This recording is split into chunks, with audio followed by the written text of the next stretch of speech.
The heat pressed down so heavy that even the sun looked tired, its light dulled by the dust hanging in the air. My boots echoed sharp on the warped planks of the street, but no one bothered to glance up. I had only meant to stop for a drink and maybe a horse, nothing more, until I heard the shouts. The noise pulled me toward a narrow square between two leaning warehouses, where a crowd had gathered tight.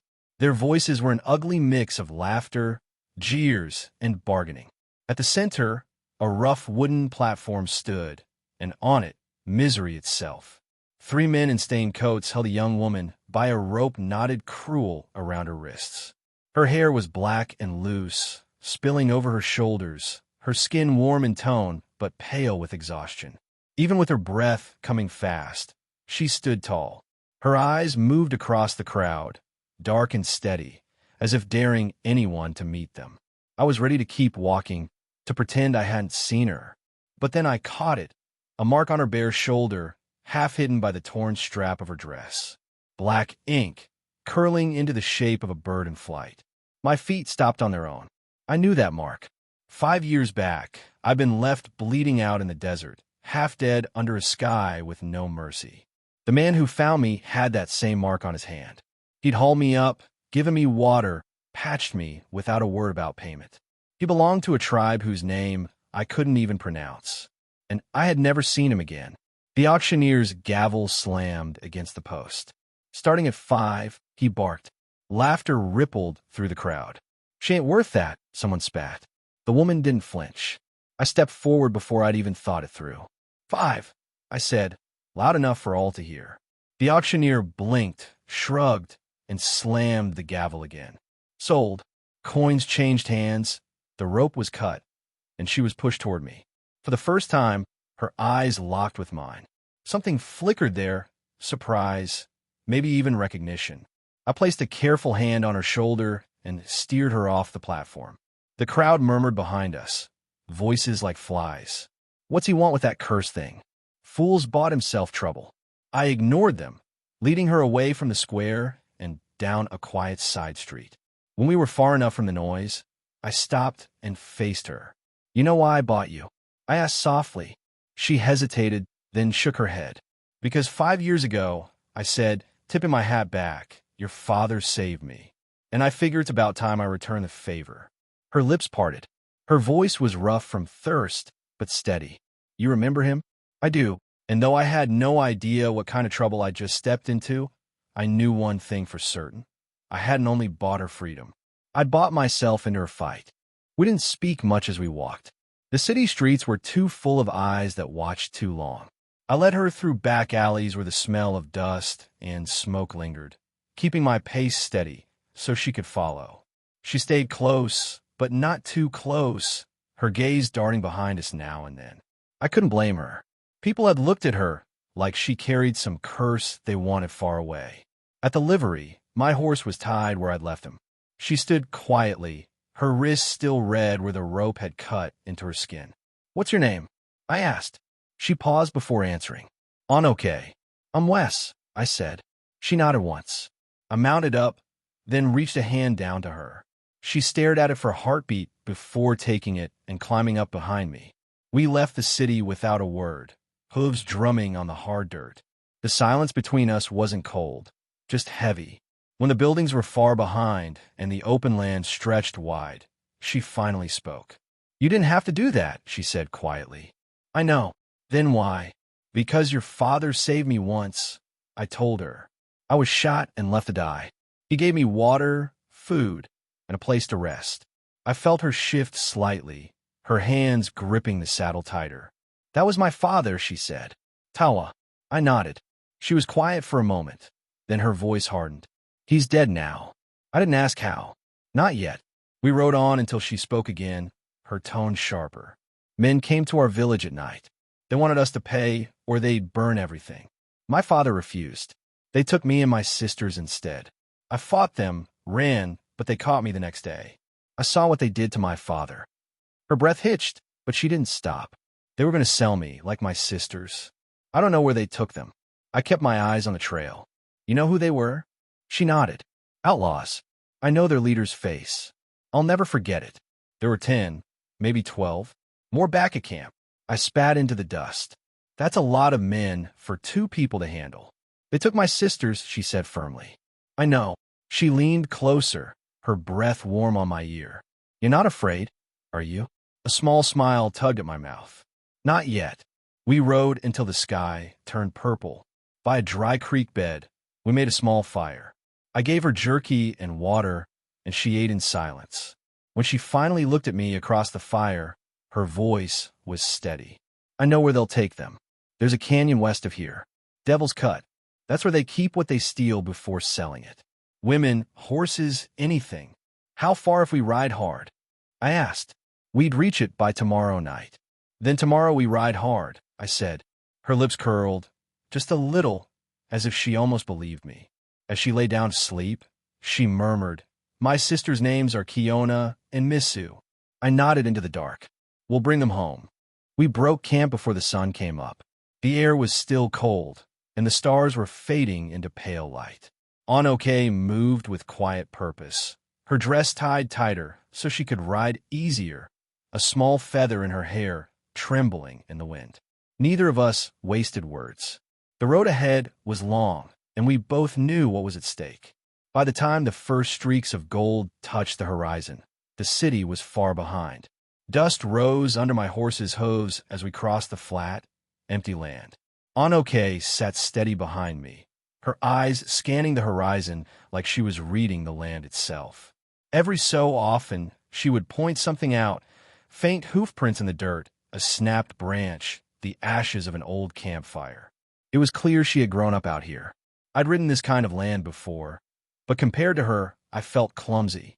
We pushed fast through the morning and slowed only when the sun grew high and the heat pressed down.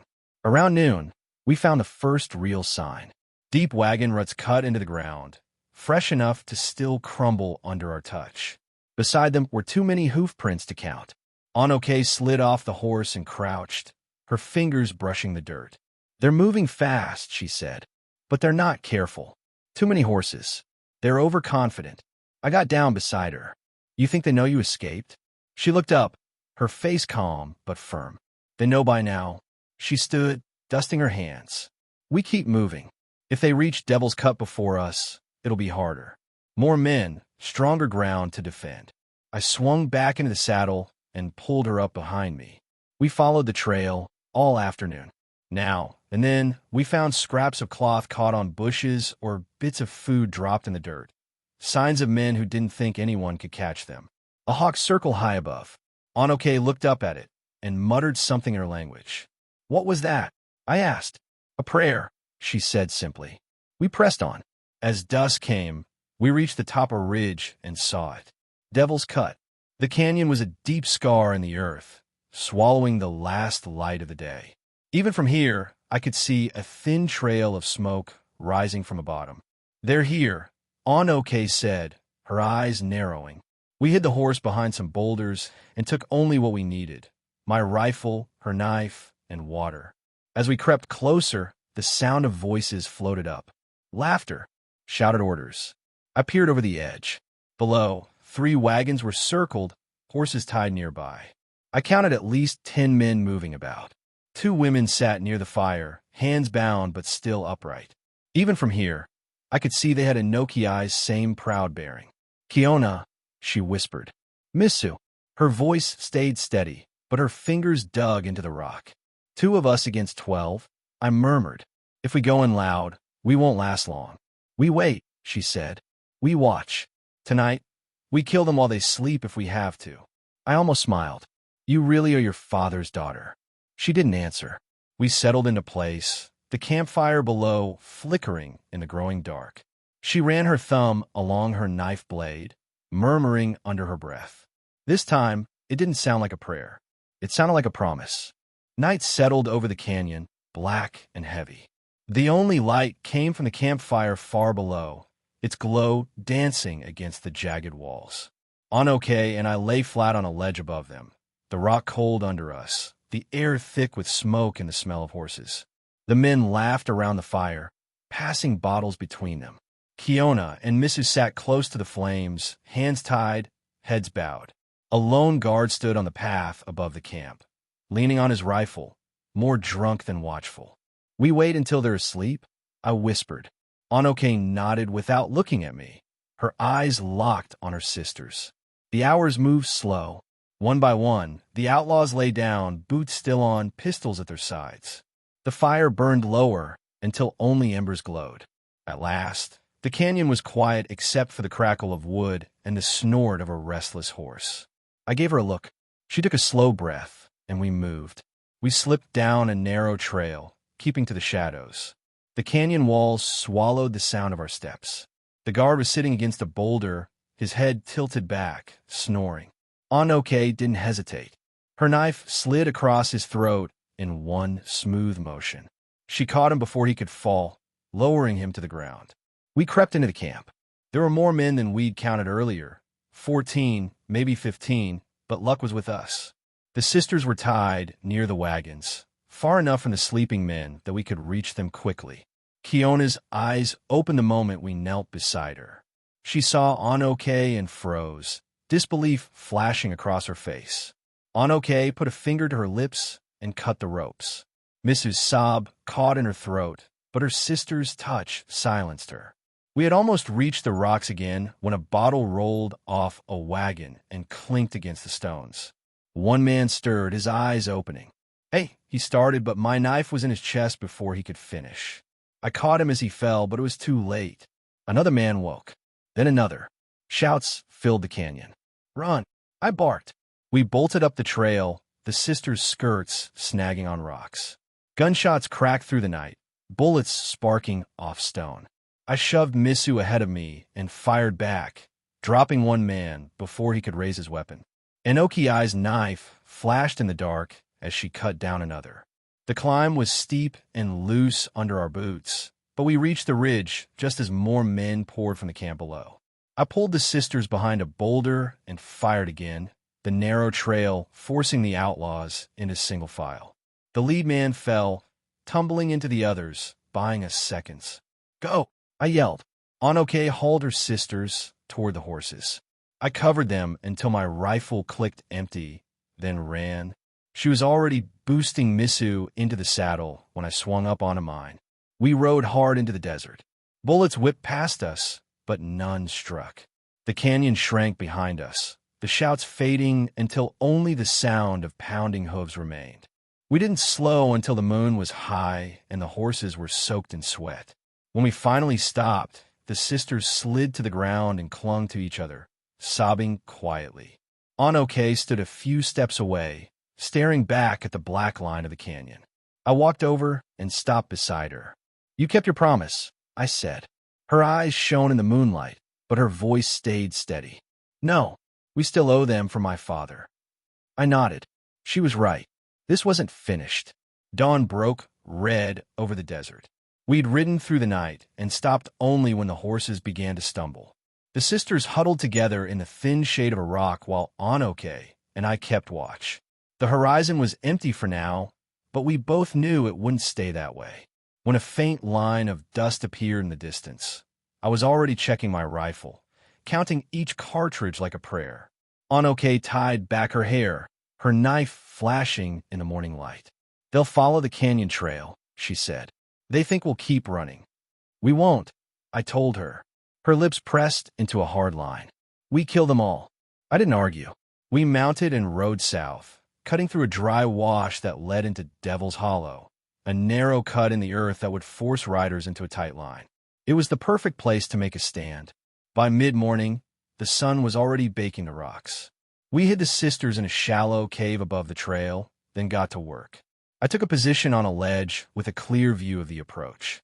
Below me, Anoke crouched in the dust, setting stones and traps with fast, sure movements. When everything was ready, we waited. The sound of hoofbeats came first, a low drumbeat on the earth. Then voices, angry, shouting, carrying up the canyon walls. Soon they appeared, 10 or 12 riders, guns drawn, eyes fixed ahead. They didn't see us. I lined up my sights and fired. The lead rider pitched forward, his horse screaming as it reared and threw him down. Chaos exploded. Horses crashed into each other. Men shouted, trying to find where the shot had come from. I fired again, dropping another.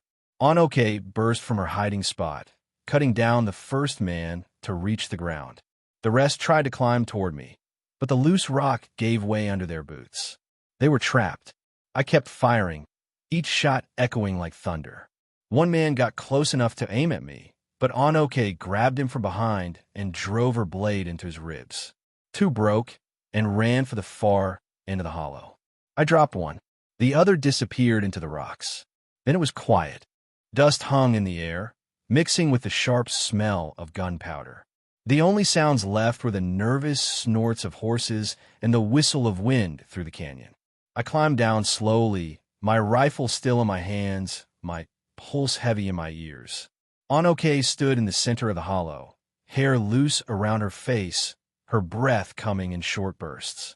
Around her, the bodies lay still. She didn't move until I reached her side. "It's done," I said. She shook her head. "Not yet." Her eyes shifted toward the rocks. The last man, the one who had run, was crawling out, clutching at a bleeding leg. He froze when he saw us. Anoke walked to him slowly, her knife still in her hand. She stood over him, casting a long shadow across his face. "You kill my father," she said. His mouth opened, but no sound came. Her knife moved once, quick and sure, and then he was still. Now it was done. We searched the bodies, taking what we could, ammunition, water, anything useful. The rest we left to the desert. We cut the outlaws' horses loose, letting them scatter into the emptiness. When we climbed back to the cave, the sisters stood waiting. Kiona reached for Inoki's hand without a word. Misu whispered something I couldn't hear. The air between them was heavy, but some of the tension had broken. We mounted up and started north. The sun was high, the heat pressing down, but I couldn't help noticing the way Anoke rode, straight back, chin high. The feather in her hair fluttered in the wind like a small banner. That night, we rode under the moon. There was no rush now, just the steady pace of people heading home. The desert looked softer in silver light, the stars scattered thick above us. Kiona's hand would sometimes reach out to touch her sister's arm, or Misu would rest her head against Inoki's back. The air cooled as the land began to change, greener, softer, with grass and scattered trees replacing bare rock. We were close. By sunrise, the valley lay below us, wide and quiet. Smoke curled from low huts, and a river sparkled at the far end. We stopped at the ridge and looked down. "This is it," Anoke said softly. "You want me to ride in with you?" I asked. She thought for a moment, then shook her head. "You've already done more than anyone could." We dismounted and walked the rest of the way. As we neared the village, children were the first to appear, then women with baskets, then men carrying spears. Their voices faded to silence when they saw us. When they recognized Anoke, the silence broke into a ripple of whispers. When they saw her sisters clinging to her, tears began to fall. An elder stepped forward, tall and stern, white feathers in his hair. He studied the sisters for a long moment, then looked at me. Anoke stepped ahead. "They're safe," she said, her voice quiet but steady. "The men who took them are gone." The elder nodded and spoke in words I didn't understand. "He says the debt is paid," Anoke translated. The people gathered around the sisters, touching their faces, brushing their hair, murmuring words of comfort. Anoke stayed among them for a moment, then turned back to me. "You'll go now?" she asked. I studied her. The proud stance, the weary eyes, the small smile that came despite everything. "You'll be all right?" I asked. She looked at her sisters and nodded. "I've got them now." I tipped my hat and started to turn away, but her voice stopped me. "Wes." I looked back. Her dark eyes held mine. "Thank you." "You don't need to thank me," I said. "Not for this." I left the village quietly, just another rider on the wind. At the ridge, I looked back. The three sisters stood at the edge, their figures clear against the morning sky. I raised a hand. Even without hearing them, I felt something lift from my chest, light as the feathers still in her hair. The desert stretched ahead of me, endless and open, but it didn't feel lonely anymore. The sun was warm on my back, the wind carrying the faint scent of river water from the valley behind me. I rode steady, not fast, The kind of pace a man keeps when he knows where he's been matters more than where he's going next. I thought about the first time I'd seen her father, standing over me in the desert years ago, offering water to a stranger who had nothing to give in return. He never asked my name, never told me his. That day it seemed small at the time, just survival. But it had reached across years to this moment, shaping every step that followed. Some debts aren't written on paper. They live in your chest, pressing there until the day you pay them. I had brought the sisters home. I had stood beside Anoke when it mattered. And though the blood we spilled could never bring her father back, it had closed something in both of us, a circle that started in sand and ended at the river. I knew she would heal in her own way. She'd keep her sisters safe. She'd carry her father's spirit forward, not in anger, but in the strength to protect what was hers. And me? I would carry the memory of the feather in her hair, the unshaken way she faced the men who wronged her, and the quiet thank you that said more than any promise. The desert can be cruel, but also keeps its truth simple. You help those who once helped you. You stand when it's easier to walk away. And when you give back what was once given to you, the road ahead feels lighter. As the horizon stretched out before me, gold spilling across the sand, I realized this wasn't just the end of a fight. It was proof that even in the hardest places, loyalty can outlast hate, and a promise can outlive the man who made it. And some debts, the right ones, are worth every drop of blood they cost.